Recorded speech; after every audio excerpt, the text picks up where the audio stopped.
Hi guys, it's Yuritsa, and a couple days ago I posted a video on how to make templates using your silhouette to use your tulip heat setting tool. And it came to my attention, according to my husband, that $4 a sheet might get a little expensive, especially if I wanted to have templates cut of all the rhinestone designs. And he suggested that I try parchment paper. And I was talking to my friend, and she suggested parchment paper as well, or freezer paper. So I went to Walmart and got some of each. So let me show you what they look like. This is what the parchment papers looks like. It's by Reynolds. And then the freezer paper. Let's see that. It's also made by Reynolds. And I got this at Walmart. And they cut really well on the silhouettes. There's much thinner than the material I use to put underneath ovens. So you only need to cut it once. You don't need to double cut it. I took the pressure down slightly, and I still kept the speed low because they're still pretty intricate cuts. This is what I got. This is out of parchment paper, and this is out of freezer paper. So you can see the freezer paper is much thicker, and it's not as translucent. You can see right through it, not so much on the freezer paper. The freezer paper has two sides. There's the smooth side and this shiny side. And for you quilters out there, you know that you can use this to make patterns for your quilts, because if you take a hot iron to it, the little slick part would melt a little bit, and it just creates just enough glue to hold down the fabric, but you can still peel it off. And that's exactly what happened when I was working on my layout. I just did a little corner, so I'm not sure how it's going to be when I rip the whole thing out, but so far they both worked really good. I think the freezer paper has a longer lasting power than the parchment paper, but the parchment paper it's much cheaper than the freezer paper. So these are two good choices. So I'm going to finish a couple of pages I'm working on a mini album with you guys so we can see the results. I haven't used it before. I just started it, so I really don't know what the result is going to be. So I just wanted to do a real live on camera. So this is my cover page, and this is using the parchment paper. So let me just add the last few little stones I need, and then I'm going to remove the parchment paper to see what you get.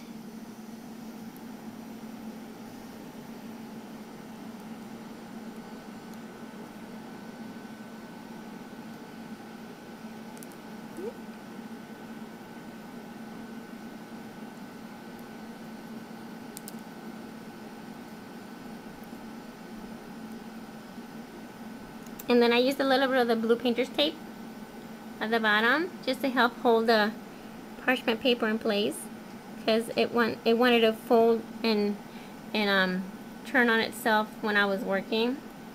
But once the heat started applying, it kind of started smoothing out and staying in place a little better, but the blue painter's tape held it in place at the beginning. And if you remember on my last video, I had cut the oven material to the exact same size as the mat, and then I used blue painter's tape to hold it in place. And I did the same thing with this. Cut the parchment paper and the freezer paper to size, and then use the blue painter's tape to hold it in place so that it wouldn't shift around while my silhouette was cutting, because it is slick. Alright, and my last one.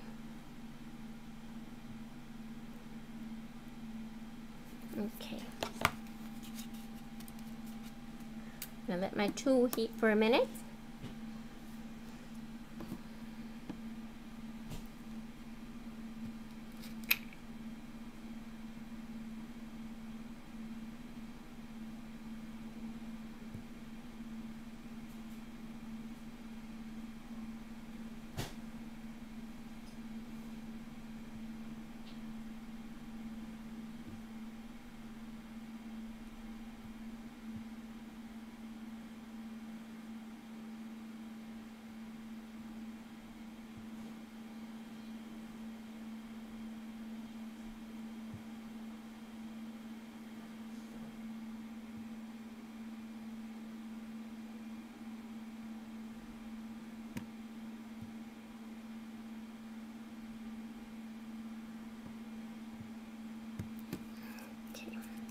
Give it a second to dry.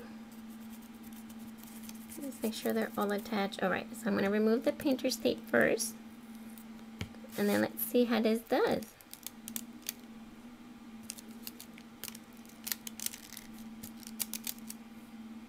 Pretty good.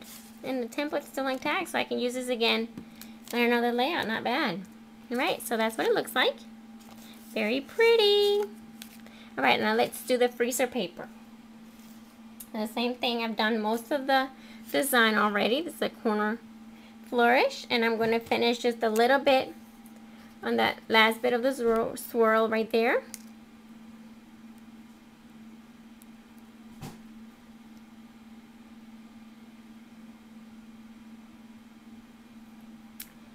And then my last video is probably going to be me just talking through the mini album of what I did, and then I'll be packing up. We are going to be moving to Ohio in the next month or so, so I need to start putting all my goodies away. I won't be making any videos for a while.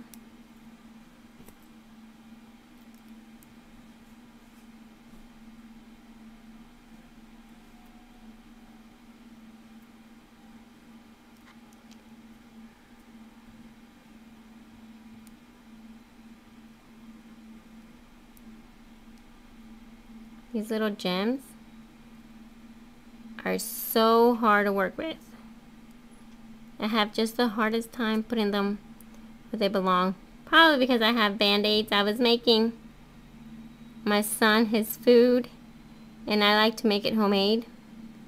And I was washing the blades to the food processor, and I slit my fingers open. So makes it really hard right now to get decent blades. But I have to finish this before Saturday for the person who's going to be receiving it. It's going to be here visiting, so. Alright, so I got this in place. Let me let the tool heat for a minute. And I'll be gluing these down, and then we'll see what happens. It should work better because it's thicker than the parchment paper, so this is really exciting. If you guys were wondering, the parchment paper was about $2.50, and the freezer paper was about $5.50, so it's much more reasonable in price than buying those sheets at $4 a pop. And you can keep reusing these like you saw on my last one. It didn't rip or anything, so that was pretty good.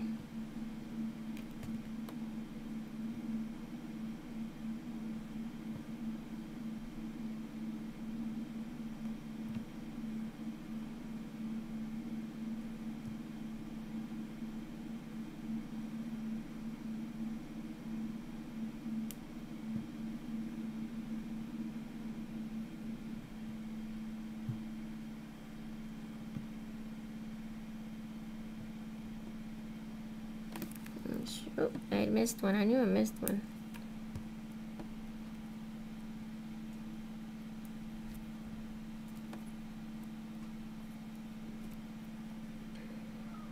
And I held this one down with a little bit of blue painter's tape as well as the beginning. But this one has that slick material underneath.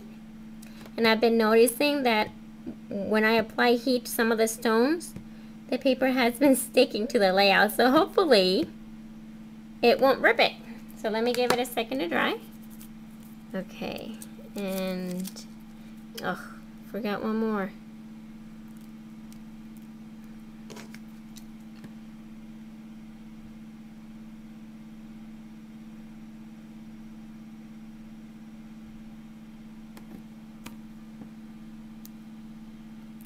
All right. And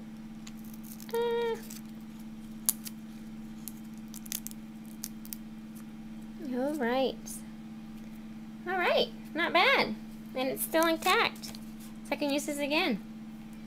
And it ripped just a little bit off the paper right there, but I can probably take some distressing ink and just dab that a little bit, and it should be fine. No big deal, because the paper's already kind of distressed, as you can see. All right, so they worked great. Okay, so there you go. Freezer paper and parchment paper works just as good. Thanks for stopping by.